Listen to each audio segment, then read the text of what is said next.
Alright, let's see. I was going to talk about a project, a little thing called fancy pants. The funny part is, it's such a funny term. It's being used in several different avenues or perspectives. So a friend of mine, who I told him I'm making a video of fancy pants, thought it was about him. Get all excited. No, it's not about you. In fact, we're more alike in the level of fancy pants than who I'm going to be talking about. The people I'm going to be talking about, the fancy pants people, are the ones that are really unique. They come across highly intelligent, if not hyper intelligent. They're the ones who go to forums and almost not only take them over, but almost try to lead people into what they're saying. I think it's kind of funny. Some people are very diverse in the linguistic skills, so they will speak and write in a very unique way. And that I thought was kind of interesting, because I'm thinking to myself, because of this persona that they are portraying, they are trying to live up to this heightened state of intelligence over the masses that they're talking to. And we're a minority group, so every social network's between 500 and 30,000 people. So I get from women and men. This is why I was trying to tell my buddy it's not about him, because I have a handful of ladies that equate to this too. I had one gal who was trying to tell me advice on how to make my site look better when I was on Ning. Ning's a social network, and the funny part was, she was very imposing with her advice, and then she became delusional after. And it was very confusing to a point.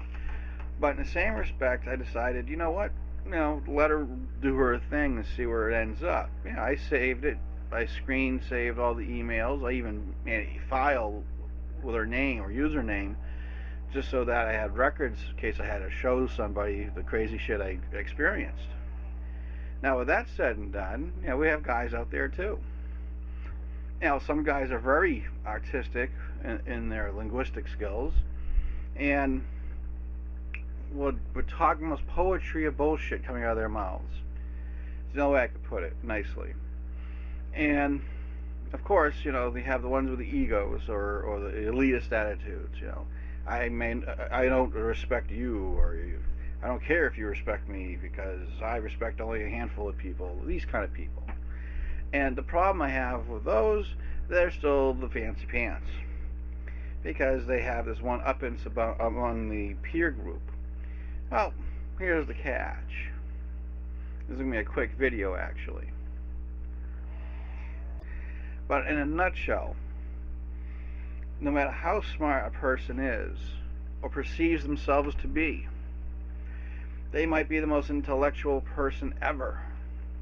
And you can check this on YouTube. There are homeless people or hobos, highly intelligent, brilliant. And the thing is, they're still hobos. They might be brilliant, but they didn't apply their knowledge into real life. Kind of like a split topic here with fancy pants meets intelligence and versus educated. Intelligence is just a higher form of understanding, and normally, or my opinion would be, that intelligence is also not only a heightened state of knowing, but we also seek out things in life, books, knowledge, experiences, to increase our knowledge. That would be intelligence. Education is when you go to a structured environment to not only heighten your intelligence or your knowing, but you're also being skilled for it, like being a doctor or a nurse or whatever the case may be. So these are just my little opinions and observations. So when you deal with a fancy pants person, are they intelligent or educated? And the reality of the matter is, from my standing looking outside in and inside out, from my experiences from the ladies and the guys, Are they doctors? Are they PhD people? Are they just smart sounding hobos? And the reality of the matter is, chances are, they never applied their intelligence, or better yet, they never applied their philosophy in real life, and they only grandstand in the small forums that they belong to, or the social networks, or whatever the case may be. And the reason why? Because that's where they get their attention. That's where they stand before this podium. And even though they might not admit that they're standing or grandstanding or have any type of positioning, because anytime you have that happen, you're going to also experience a thing called megalomania. You look it up. So anyways, with the fancy pants people out there, if you're so smart, show it. Demonstrate by your, not leadership, but by your example.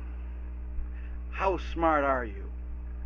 You can type a good type. You can chat a good chat. You might even do a blog talk radio. Who knows? But here's the thing. Tangibility. What do you have to show for it? That's what my question is to a fancy pants. And to my friend who thinks I was talking about him, you understand now who I'm broadening my horizons about the fancy pants thing. Because obviously you and I are not fancy pants. At least in my opinion. Tell me yours.